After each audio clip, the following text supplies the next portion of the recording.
Hey, everybody. Welcome to What Drives Us. It's Danny Cooper here with you, and I'm joined by my lovely and much more attractive co-host, Mr. Russell Frost.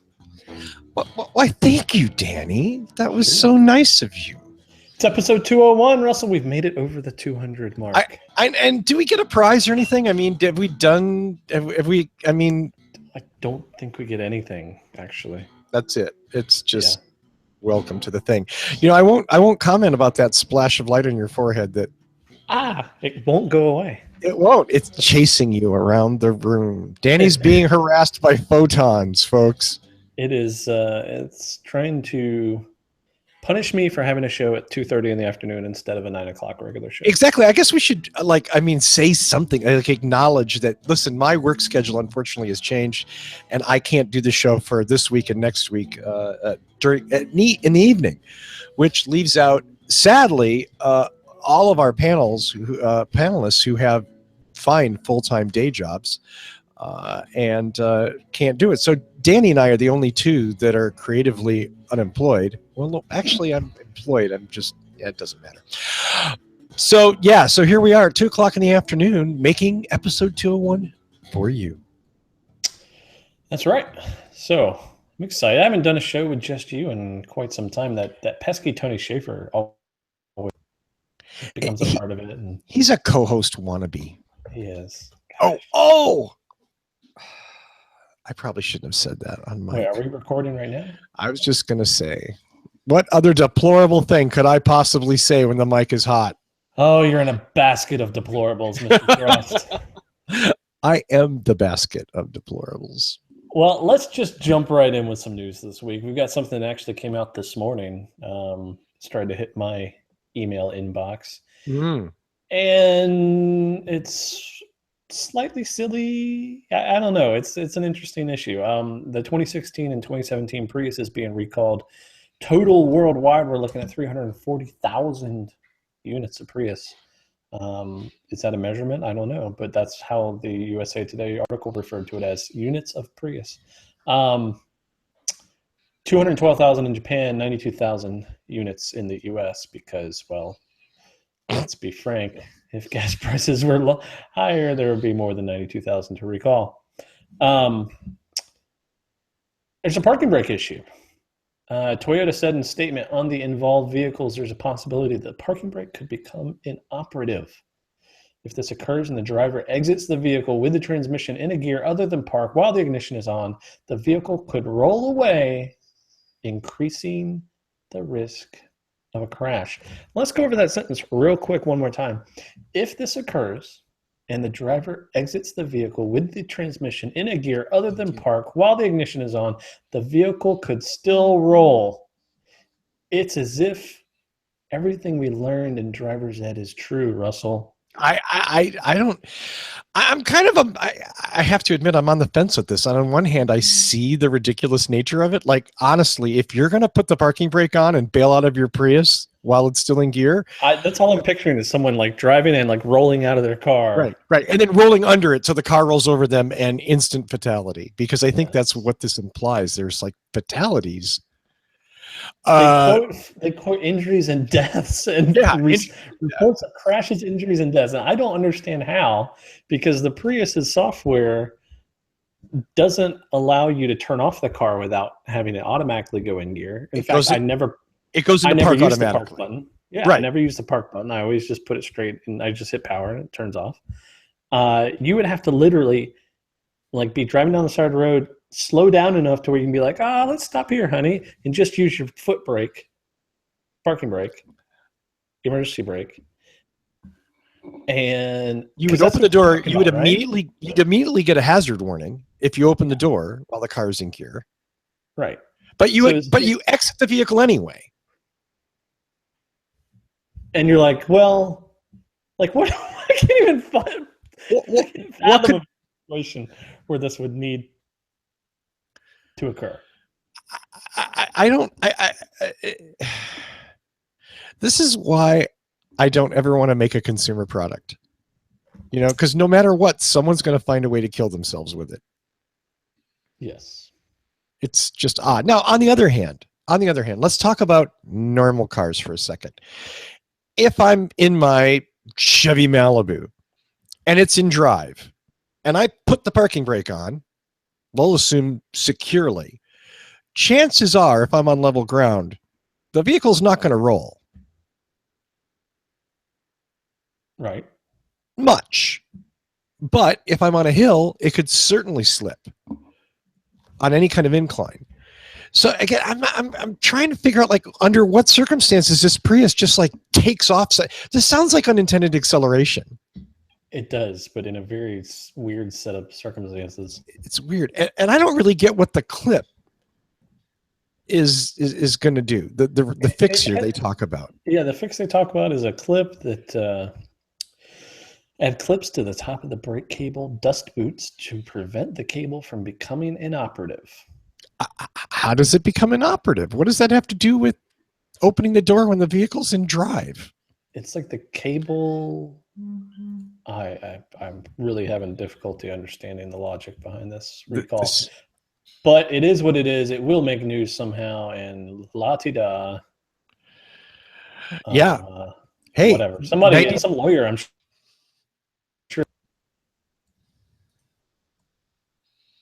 92,000 American Prius owners are going to get a free clip from Toyota. Yay. You win, Prius owners. So here's a pro tip for all the 2016, 2017 Prius owners out there. Right now, until you get your car fixed. Now I'm looking into the camera so I can talk to you guys directly.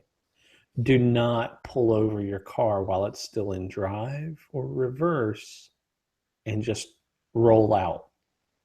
Put the car into park so the car will stop. Okay? All right. You can tell you're a parent. You know, got that condescension going for me. Well, no, but I mean, like, mine would be like, assholes, don't do this. This is stupid. You're like, okay, so we don't hit our sister with the brick because the brick hurts. Would you like it if she hit you with the brick? You have that very sort of like, no, that's not what. That's what we don't do. That's what we don't. We don't do that. Yeah, we wait for them to fall asleep and kill them in their sleep. That's what civilized people do. Yes, that was a real concern of ours, actually, the first year of Stella's life. We were concerned that Indy was going to, like, drag her into the backyard or something. Are you serious? Indy the dog, yeah. Yeah, Indy's a dog, but Indy? I guess you know what? You're a new parent. You worry, right? You worry about everything, yeah. Well, speaking about worrying about everything, thank you for that segue, Mr. Segue. Sure. Mercedes-Benz made an interesting announcement, and I'm not really sure how... This came from an interview at the Paris Motor Show, and I'm not really sure if they intended to make this statement or what. I don't even know that it's necessary, but I think it's interesting, and I think it's kind of telling about where this autonomous vehicle thing is going. Mercedes-Benz announced that future Mercedes autonomous vehicles, the computers will be programmed to prioritize saving the drivers and the occupants of the vehicle over saving pedestrians or saving people outside of the vehicle. Sorry, go ahead. No, please. I was just going to say, I don't know if you watched 60 Minutes, but actually this week on 60 Minutes, there was a very interesting piece with I think it was MIT's autonomous program up there. And one of the questions that Charlie Rose asked was essentially like, what's the decision going to be made about this very thing that Mercedes has put out their position on?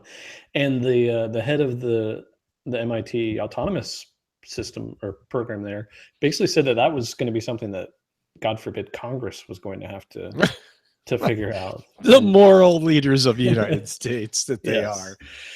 So I don't know if Mercedes is just like throwing down the gauntlet on what they think should eventually be law. But yeah, I mean, I do think this is going to have to be like a legislative decision. But it's interesting that Mercedes has come out and gone ahead and said, no, there's no moral question about it. It's the people in our cars that matter the most.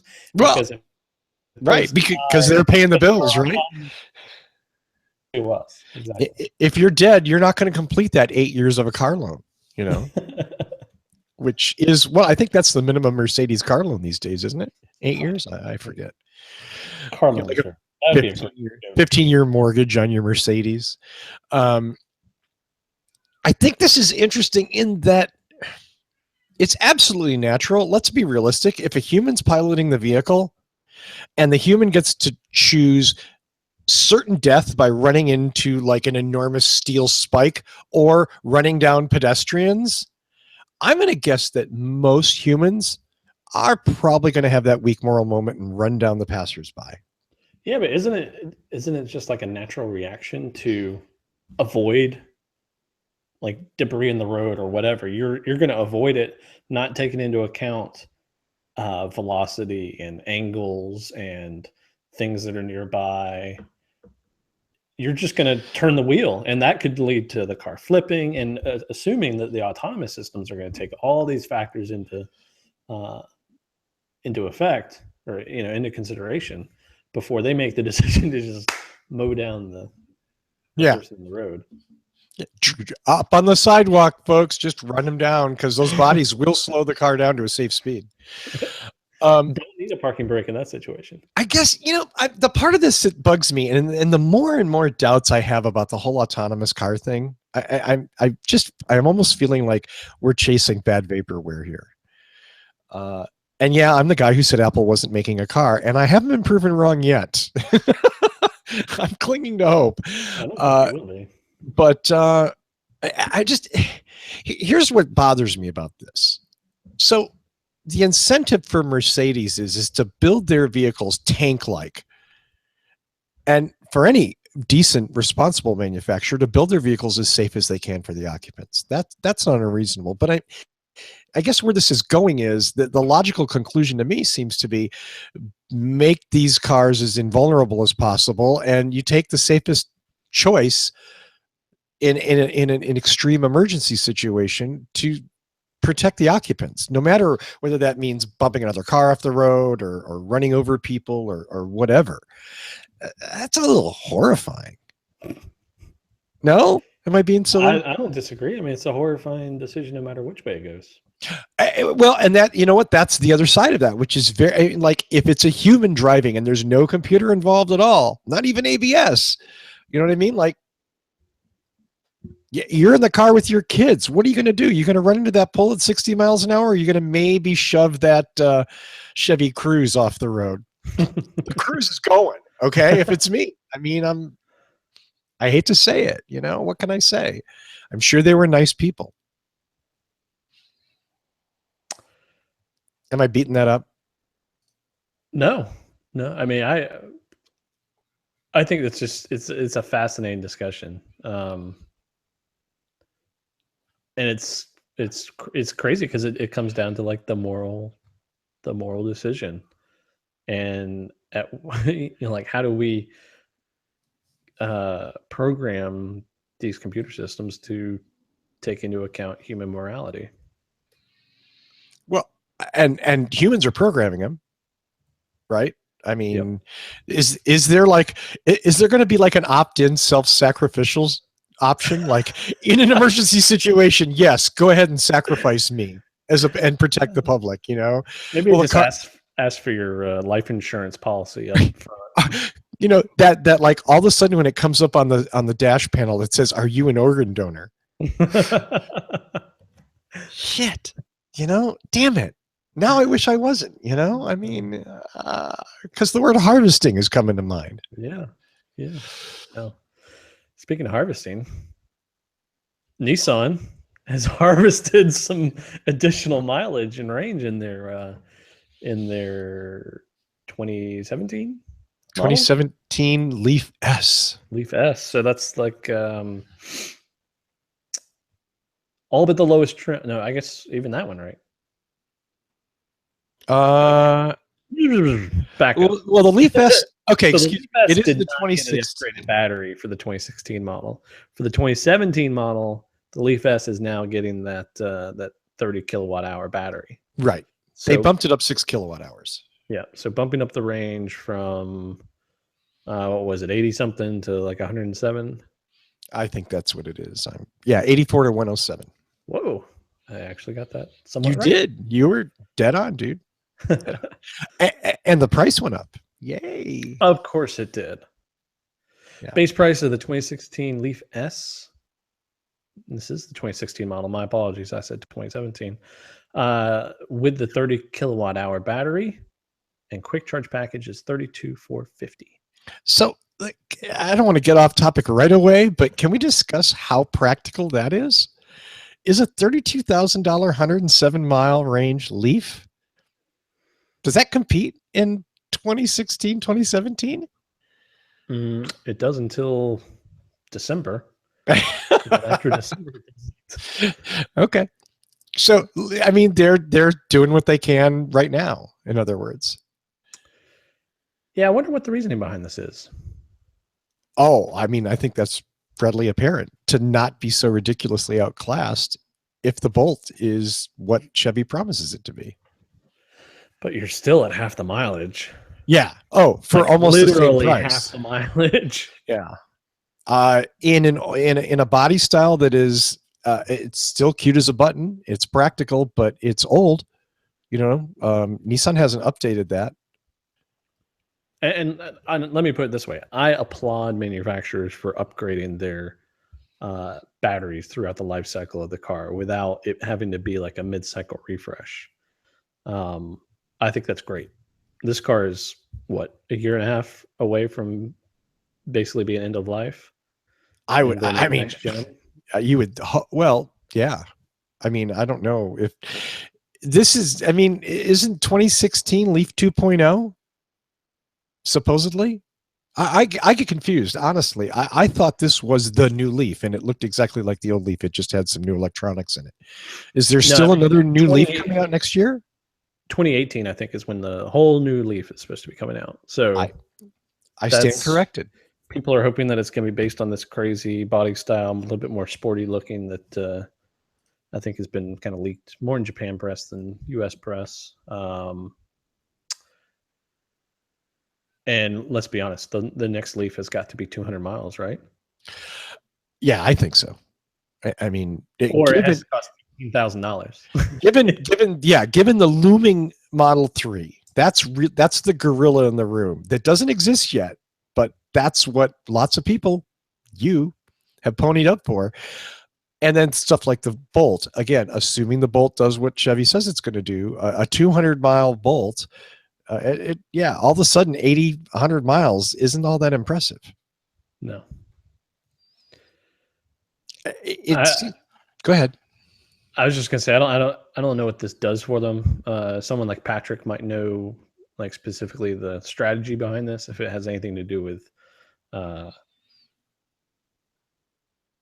incentives or carb credits or any of that kind of stuff. But it's interesting that they're putting it on the lower. I wish they had put it on the lower level and left the price the same. That would have been newsworthy.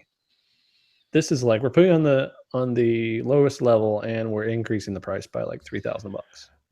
I think the Leaf already qualifies for the max federal credit. It may change it in a couple of states, but I don't. Yeah, the Leaf already qualifies for the max federal credit, but the 24 kilowatt one, I don't know that changing to 30 kilowatt changes anything. It may change it state to state, like Colorado, just because they're so bloody generous sometimes. You may get the Leaf like for free or something. It's hard to say. Buy a Versa and get a Leaf free. Yeah. But at this point, I think we can probably agree that the Leaf is appearing to be very overpriced. The Leaf is getting long in the tooth in a lot of ways, and it seems like it's less and less competitive. It also seems like the used Leaf prices are plummeting in a time when used EV prices aren't necessarily, horrible. Used EV prices are pretty horrible. Like my $53,000 i3 is worth, like, if I went to CarMax today, it'd be like 24 probably. And I just got it in January. Yeah, but it's a BMW. I mean, come on. Oh. Don't you just stroke the bamboo dash and You know, like feel better about the world. My natural fiber seats. Yeah. I mean, you know, come on, that's worth thousands. Thinking about all the wasted materials that go into making the carbon fiber body that it's built on. The children that had to hand weave that recycled fiber seat, you know, you just touch it and you go, oh, little 8-year-olds mashing up fibers. Yay. Thank you so much. Thank you, little Johnny, for. Yeah, I don't want to go down this depressing road anymore. It got really dark. It got. Hey, welcome to the show with me on it, right? Our friend John Volker at Green Car Reports, speaking of the Chevy Bolt, posted some updates just a couple of days ago on the Bolt. Apparently, there's a dealer in California, Keith Chevrolet in Van Nuys. It's already posted that they've been allocated 78 bolts for their first delivery. That's a lot of bolts. That's a lot of bolts, but it's in Los Angeles, and I'm sure probably every one of those is already sold. You know, this isn't like it's in Salina, Kansas or something. Well, I mean, that's the interesting question, isn't it? Are they sold already? It's going to be sold. Yeah. Oh, I got it. How's this car going to do? I still don't have any feeling for for sales wise how it's going to do. See, and again, I'm going to take this down a rat hole because this whole thing is about the allocation, this article, and about how California is getting a bunch of them. There was let's see, where was the little pull quote? The dealer indicated interest. Oh, the dealer says they have interest for 35 of those 78 cars. Wow. Even before it knows exactly what trim levels are coming in. So apparently only less than half are sold already, or interest. I think that's interesting. But what bugs me here about this article, and the reason why I include it in the news, isn't so much because I care about how many bolts are going to a Van Nuys dealership. It's Chevy's been producing this car already for a few months. We've been seeing them all over the place. We've seen drone footage of a lot full of them somewhere.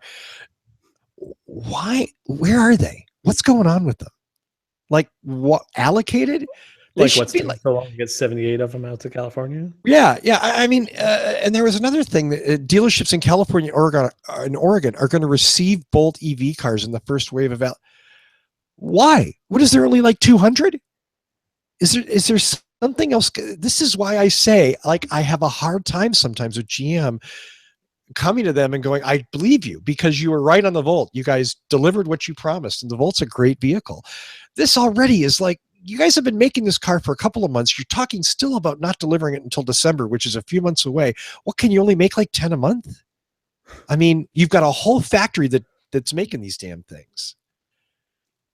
Does that smell to you, or am I just in too much election season tinfoil hat territory? No, I don't know, because it's interesting. Also in this article, he says that the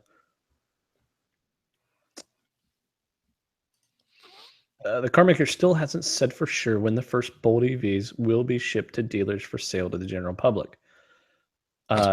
Chevy and its engineers and product planners likely want to ensure that every I is dotted and every T is crossed before releasing the car for general sale.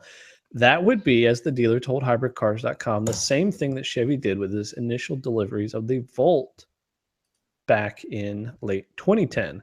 That car arrived at the dealership and sat for 10 weeks while the company refined some last details before putting it on sale.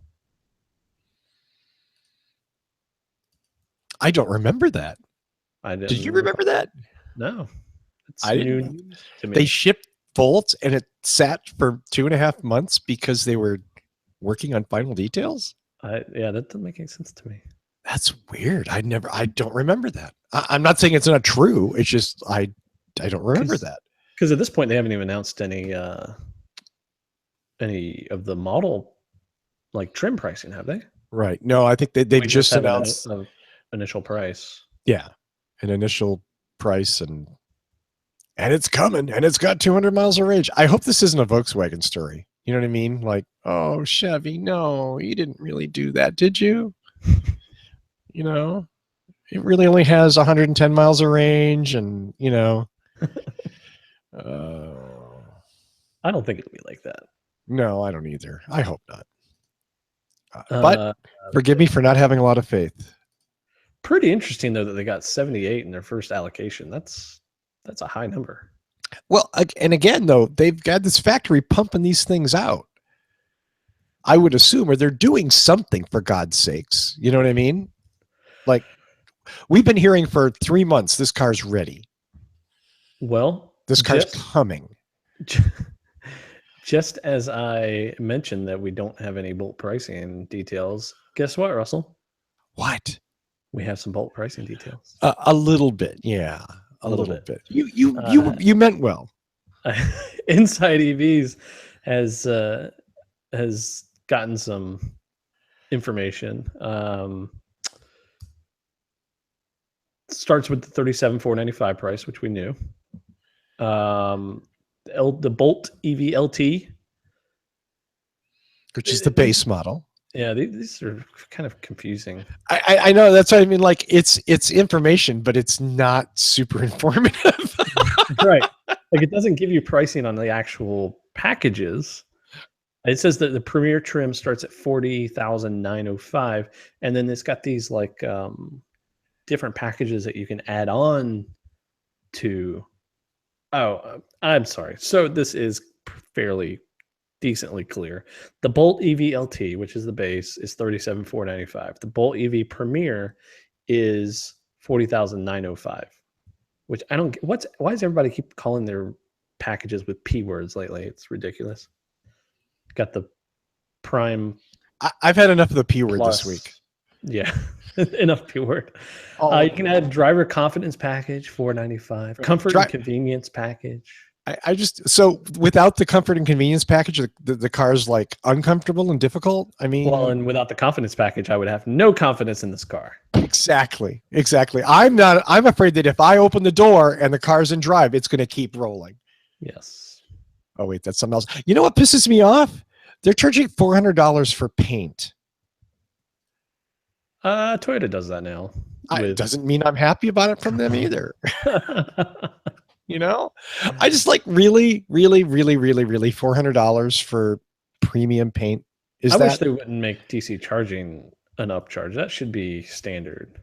Yeah, that's the kind of charging infrastructure we should be encouraging, just like Tesla has encouraged superchargers for their cars. We should be encouraging DC charging because it is convenient. It just, for the normal person who's going into McDonald's, they're going in for 20 minutes, let's say. 20 minutes can get you 80% battery charge on a lot of these EVs on a DC fast charger. On a level 2, you know what 20 minutes is going to get you? Maybe a mile. But maybe it's that really important last mile. Yes. Yeah, no, I got nothing. I just, yeah, I don't want to, I mean, Chevy's been pretty clear that that's always been an option and that they were charging for that. I don't know that there's any big surprises here, you know, which is to say $37,495 for the base, $49,005 for the Premier, and, you know, a driver. So there's another $1,000 if you want better infotainment and more confidence. Okay. You know, oh wait, and if you want orange burst paint, it's $395. Aluminum sill plates. So what does it come with? Like what are they made out of? Cardboard, if not? I mean, honestly, is like a sill plate something you pay for now? God, I feel like my grandfather, but I mean, sweet Jesus. You know, like, oh, you wanted tires? You wanted tires with your car? Oh, we didn't charge you for the mobility package. Another piece of information is that while it's expected to be available nationwide, the Bolt is only going to be sold in California and Oregon until sometime in 2017. Right. And then the rest of the country, maybe. Again, wow. That's all these Bolts that Chevy's been making or is going to make. Doesn't seem like they've got very many of them, come to think of it. I don't know. Enough with that. You know, speaking of people who make things but don't seem to actually get them to dealerships, one of our long term pet peeves, Ford. Paul Guzik was nice enough to send this link in this week. And it's a cute little Ford Social has like a cute little introductory guide to electric vehicles. And, those of you who watch the show, I get it. You know what I mean? Like you guys watch this stuff and it'd be like, it's like watching kindergartners learn how to spell or count or something.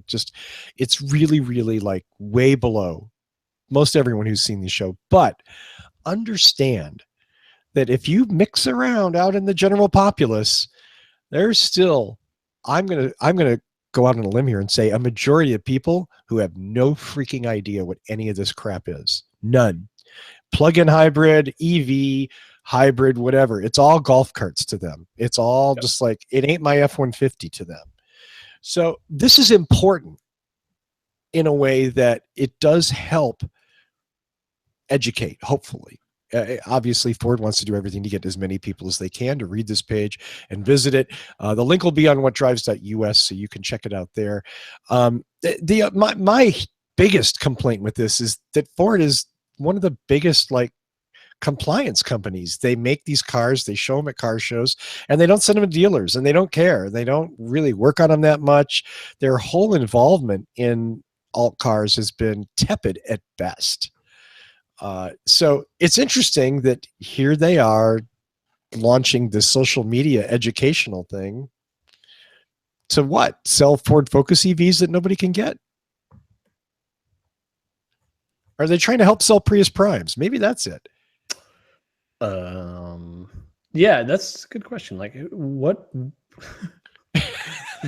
what are they trying to sell if none of their products are actually ever available out there? The C-Max is really the only one that you can readily get in different places, isn't it? I think, and honestly, is that like the one that nobody buys? It's like the Prius V, like. Yeah, there's it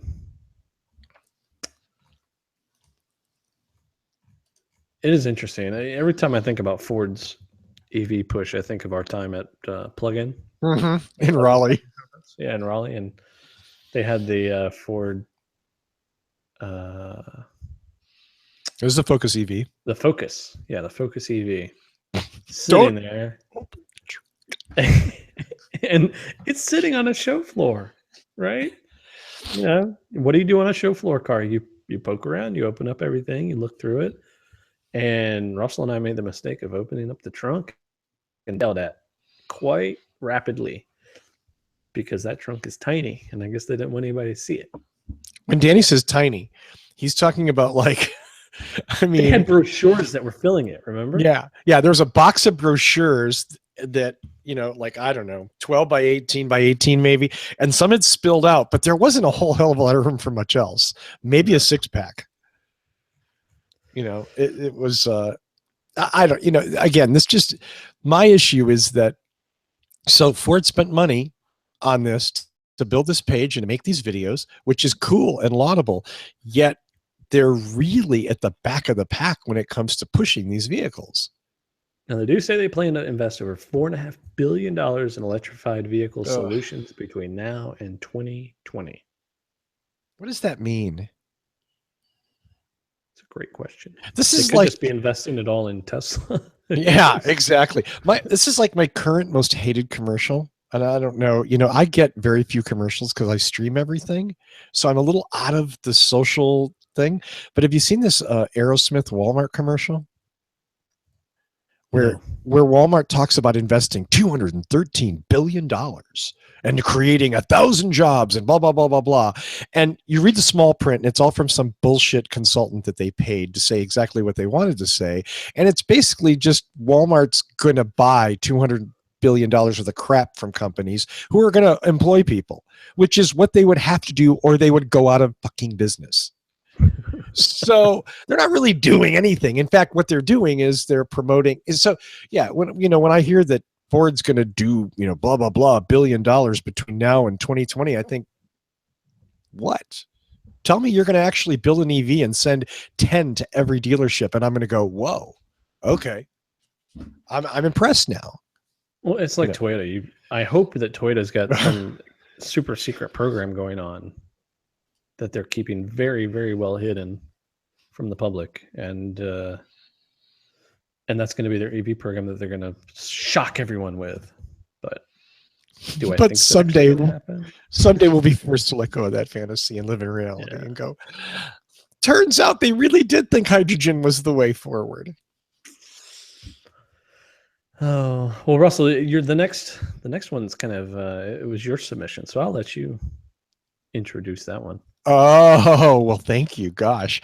Once again, Mr. Volker, today at Green Car Reports, posted a really interesting story. And it's one of these things that is both makes you think and also goes, ain't no way anybody's going to stand in the way of this. But you know what? I'm going to slaughter this guy's last name. He's an analyst at Global Equities, Trip Chowdhury, I guess. Who actually doesn't have the greatest reputation when it comes to analyzing things. I've read some other stuff that he's done, not such great work. But anyway, so dude drove around the NUMMI plant in Fremont, where Tesla makes the former NUMMI plant that is now the Tesla factory, saw a whole bunch of construction and said, wow, look at this. Tesla's going to double its production, its plant production capacity, and blah, blah, blah, blah, blah. Well, actually turns out it's another developer building some houses next to some mixed use development next to the Tesla factory. Not so much Tesla. Oops. Sorry, Trip claim Chowdhury. As it turns out, in fact, when we look a little bit deeper into it, Tesla's permits for using their current factory limit them specifically to 200,000 vehicles. Now, again, keep in mind, Tesla is owned by a person who said that they're going to be making 500,000 vehicles a year very soon, which is well within that factory's capacity. At least that's what it used to do, assuming that the Tesla operation doesn't take up more space. But they're not even permitted to make that many cars.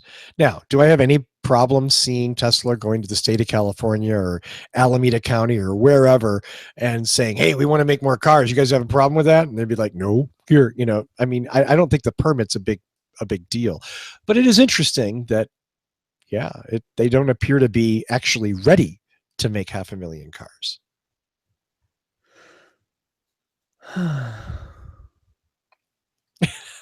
What? That's pretty much my reaction.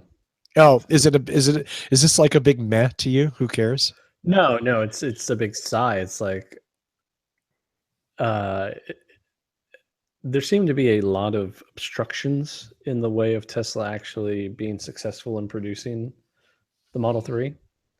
And what makes me sigh is that it's all these obstructions that I'm assuming they haven't even thought about.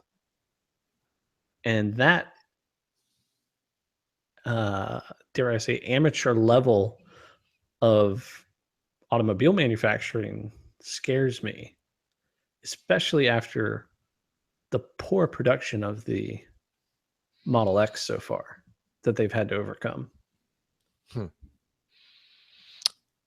No argument. I agree. I think that's a fair criticism. And Tesla doesn't get to say, hey, even we didn't anticipate this many people would want to buy the Model 3. You're making a mainstream automobile. You don't get to be surprised by your success. If you're a good business, you get to go, okay, we're ready for this. We have a ramp-up plan in place. Here's how it works. Tesla does, later on in the article, it does say that Tesla has applied to the city of Fremont, where the plant is located, to add more space on adjacent land that they already own. And of course, the city of Fremont's economic developer said, and I quote, "It's all hands on deck in the city to meet the needs of Tesla," which, as I said, no big surprise. They want more jobs. They want more tax money. They want more, and I don't blame them. To stay. Yeah. I mean, I don't see anybody standing in the way of Tesla, except for maybe Tesla. And that's a big obstacle for them. When you stand in your own way, yeah. It's It's gonna be an interesting 2 years because it seems like every couple of weeks comes out with something that they haven't thought of, and at least that it comes across that way that they haven't considered ramifications of X causing Y. Um, so I mean, I- and I'm a stakeholder in this at some level. I've got a deposit in on it. Right. I was just going to say, so as somebody who's got their hard-earned cash sitting in the Tesla bank account, does that bother you? I mean, do you have real concerns? Well, it's not. I don't have concerns that I wouldn't get my $1,000 back, but I do have concerns that the car that's been promised in very lofty, aspirational ways is going to actually exist. Like how many gotchas is Tesla going to come in the next 2 years that they're going to have to make some sort of either cut some corners here and there or make some reconsiderations of things. It's like, think of Samsung. Okay, Samsung's been making smartphones for what, 10 plus years, right? Yeah. They've been making Ouch. they've been making the batteries that go in their phones for just as long, probably. Yeah.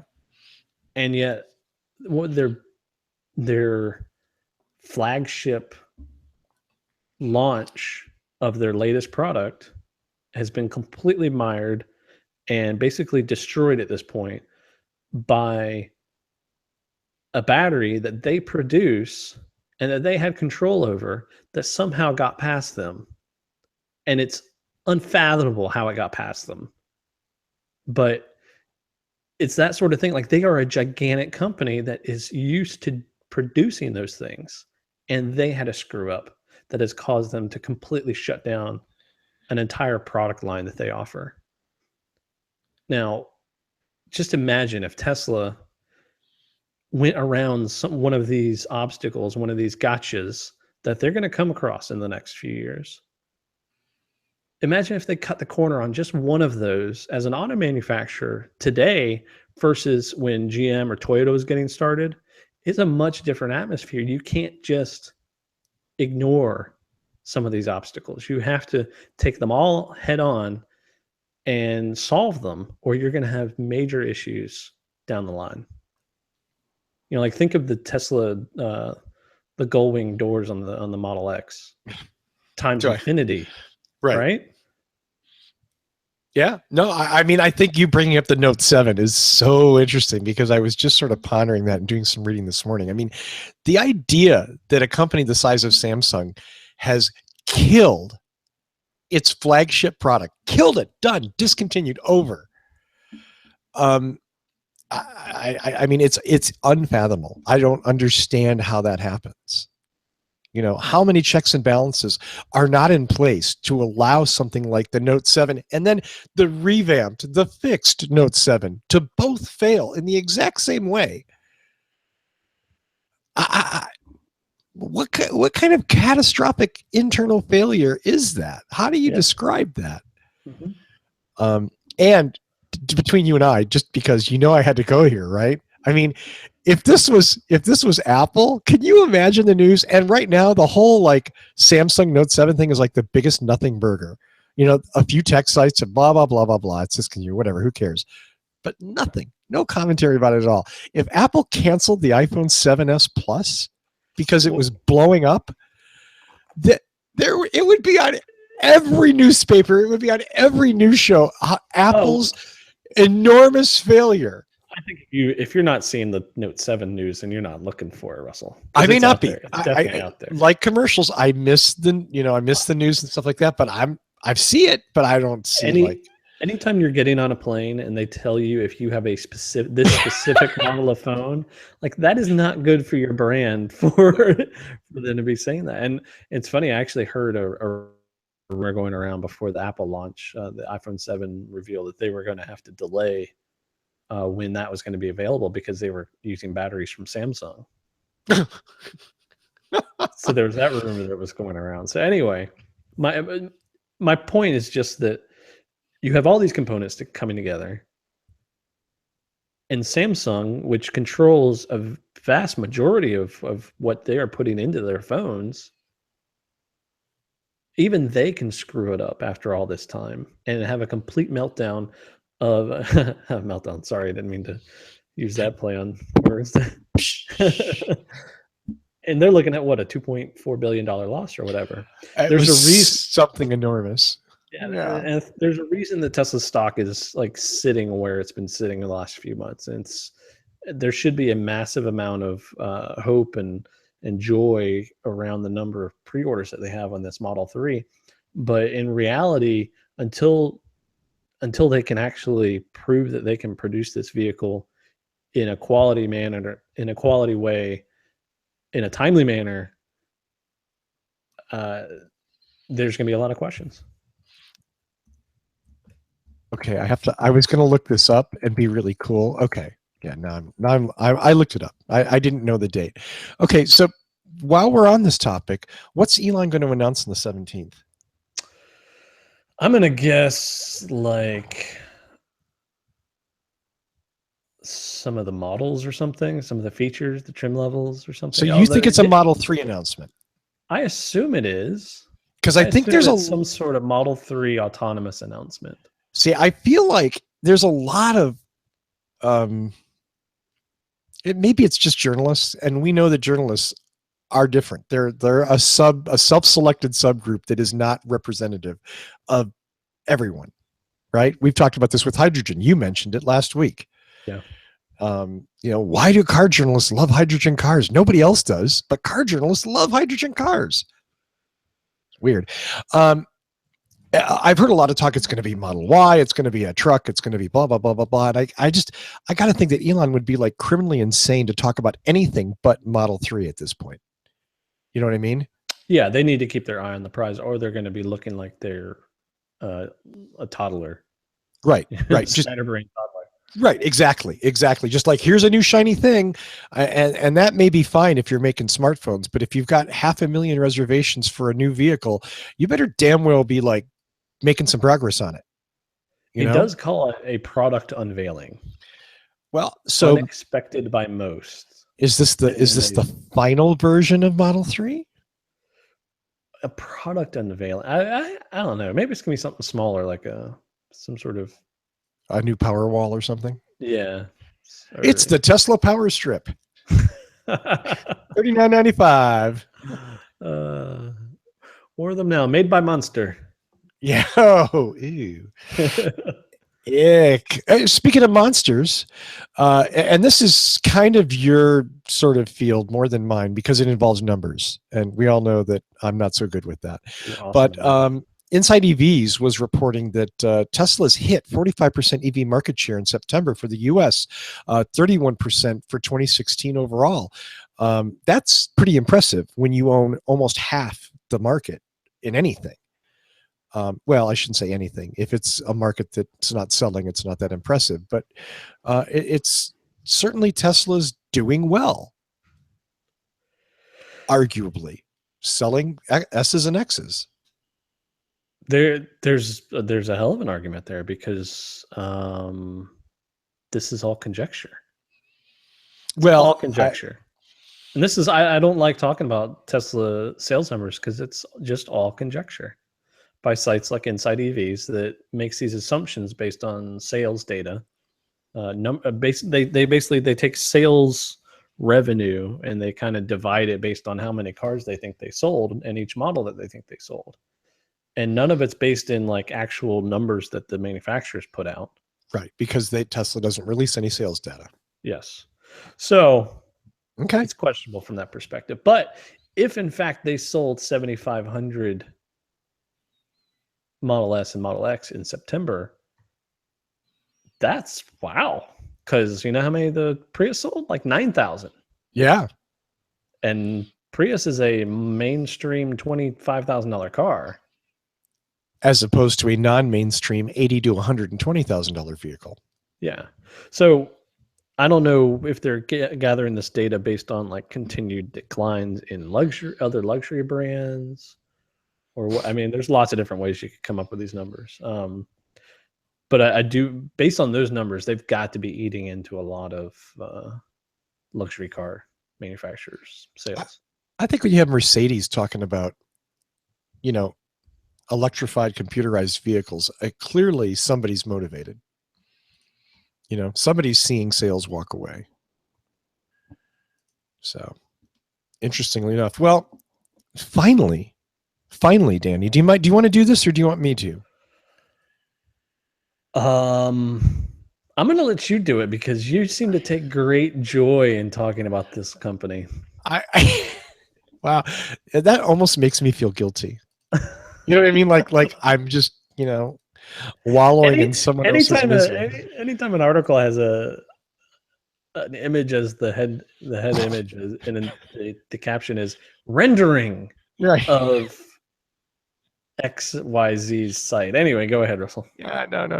I once again, Inside EVs was kind enough, as most alt car sites are, to republish Faraday Future's latest press release. And Faraday Future has been immensely successful in generating press releases. They have generated lots of press releases for important executive hires, for factory progress or lack thereof, all kinds of exciting things. Well, Faraday Future just announced that they have reached 1,000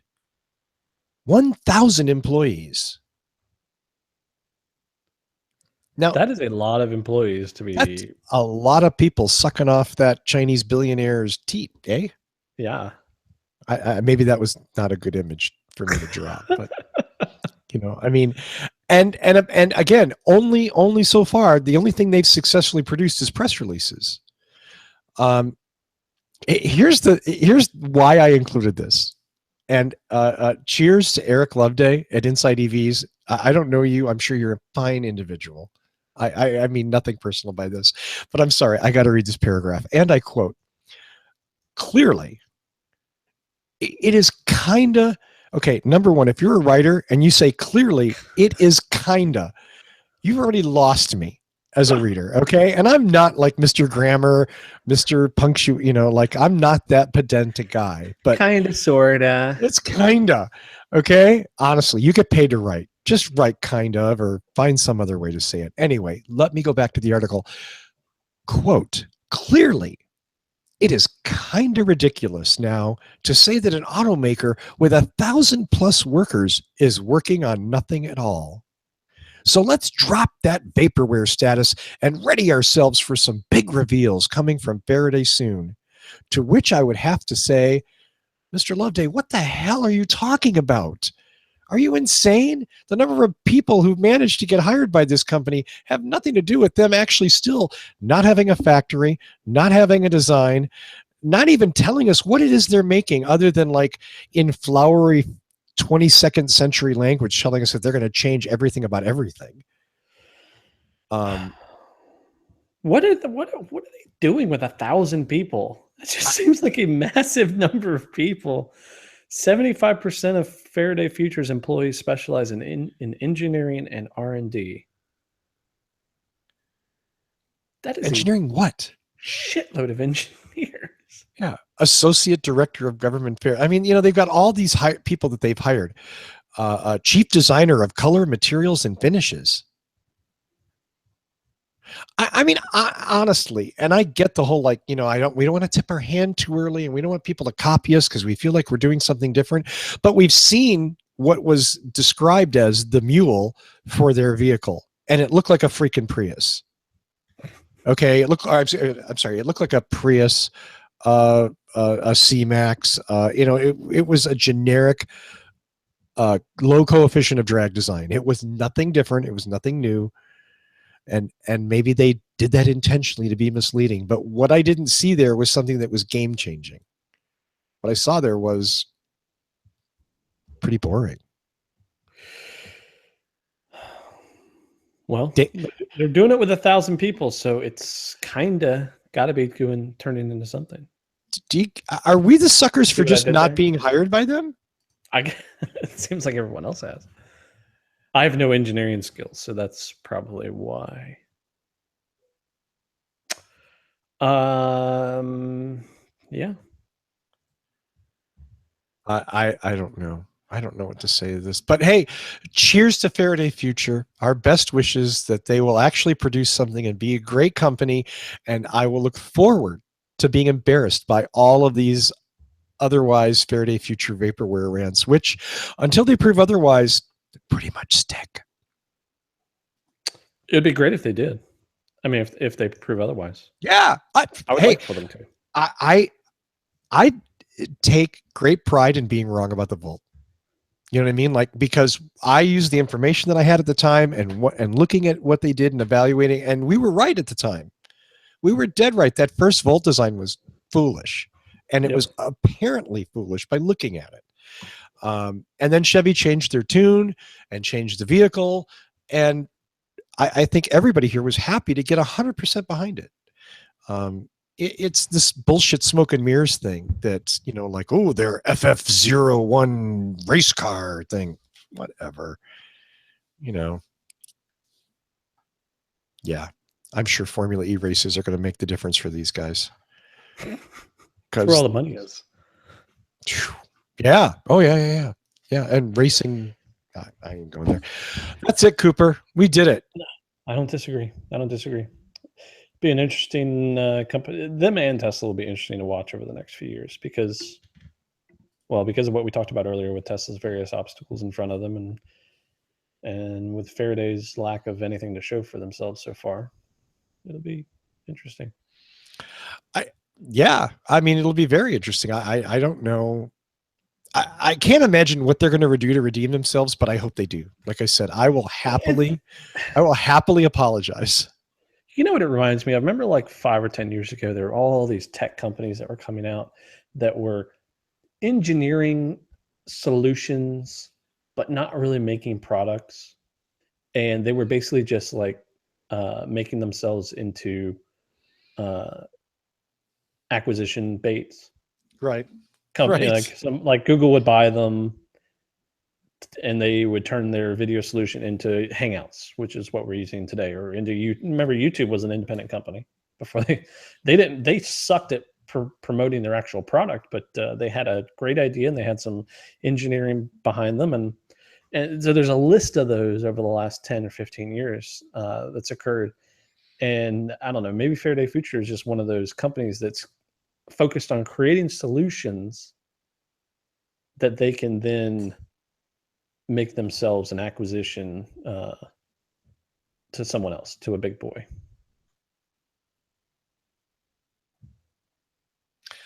That might be the most positive spin you can put on that. I maybe you're right. I can't argue with you. Because I don't have any evidence otherwise, and it's at least as plausible as they're making a crappy Prius copy. You know, I mean, I don't know. You may very well be right, Mr. Cooper. Well, we shall see, and we shall see if we can get some more people to join us on an afternoon show next week. Because you're not going to be on with us again, or no nighttime show next week again, right? No nighttime show next week. We'll either it's you and me doing this, or it's me, or it's you, or maybe Indy and my dogs. We could put them on for an hour, and they could just kind of. That might go viral. That might be good for us, actually. You think? I do. Because my little dog's pretty cute. I mean, it's fat, but it's cute. So I do think on the 17th. What day is the 17th? That is next Monday. Oh, don't get cocky. Oh, no. I think that our listeners should look out for a post-Musk announcement quick show, live show that we'll do to give our instant feedback and analysis on what Elon Musk has announced on the 17th. So don't be surprised if you see that pop up somewhere. Absolutely. Just like we did with the Tesla Model 3 reveal. We'd like to be very popular with people. So, if you would like us to translate Elon Musk into English, we'll be happy to do that. Muskie's English. Yeah, and I say that like Elon's not a native English speaker, right? You know, you need us to translate for you. It doesn't say what time it is. Do we know what time? No, they haven't announced it yet. I'm assuming it'll come out by the end of the week. So look for some information on the What Drives Us Yeah. Facebook page, and we'll try to let everybody know what we're going to do about it. Well, Cooper, I think you should do the Prius Chat shop announcement. Okay. For all the Prius owners out there, and there's fewer and fewer of you every month, but I'm bummed. Oh, ow. Knocking on my own brand here. Yeah. Check out the Prius Chat shop where you can get accessories for your Prius. We're constantly trying to add new Prius accessories. So if you've been on before and you didn't find anything you like, come check us out again. We've got some new stuff for the 2016 and 2017 car. Anyway, you can check us out, priuschat.com/shop. Wow. Nicely done. You'd think that was your business. I'm going to read through the rest of the stuff then, just to relieve you of that responsibility, Mr. Cooper. Is that okay? That's fine. Thank you. Okay. Thanks to Tony Schaefer for the script. Thanks to all of our panelists who normally when we do this show, would be here, but sorry that we don't have you guys here. You got to put up with Danny and I, but hopefully we'll have everybody back on soon, as Danny said. Maybe on the 17th, who knows? Yes, sir. There are two ways for you to look over our virtual shoulder. We have a Facebook page at facebook.com/whatdrivesus, where you can leave news, comments, or just like the page. So be friendly. It's Facebook after all. Also, if you use Flipboard, be sure to subscribe to our What Drives Us magazine. Of course, visit our main site, whatdrives.us. We post every show in audio and video format for streaming or downloading. Also, whatdrives.us, we have articles and reviews from our panelists. Mr. Tony Schaefer is writing the definitive series on hypermiling, and God, in 2016, you want to read more on hypermiling, I know. Tony's going to kill me for that. Never miss a show. Subscribe to our show on Stitcher, Slacker, YouTube, Google Play, or iTunes. Maybe all of them. Leave us reviews. Give us good stars. Come on, we need your support. Thank you very much. Finally, I want to thank Michael Mannering for our theme music. As always, visit him at manthing.com. One more time, thank him for last week for doing a custom little anniversary thing for us. And then, Cooper, I'm going to leave it to you to walk us out of this. Oh, man, I haven't done this in so long.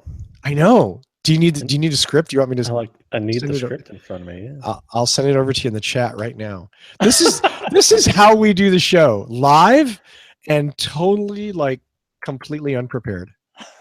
There you go. It's in the chat. Well, thank you, Russell. Thank you, Russell, for being on the show with me this week. Thanks for all the listeners for spending some time with us. And as always, as Russell said, thanks to Michael Mannering for the theme music. You can visit him at manthing.com and watch some of his amazing videos on YouTube.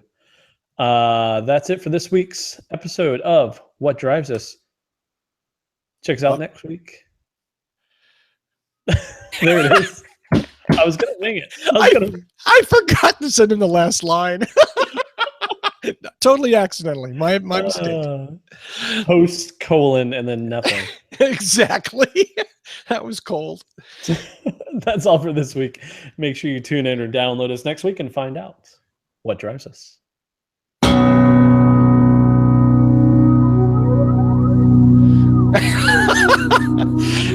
I'm number one in Danny's world. Yes, number one and number two there. Oh, I didn't mean to do that. See you next week. So long, everybody.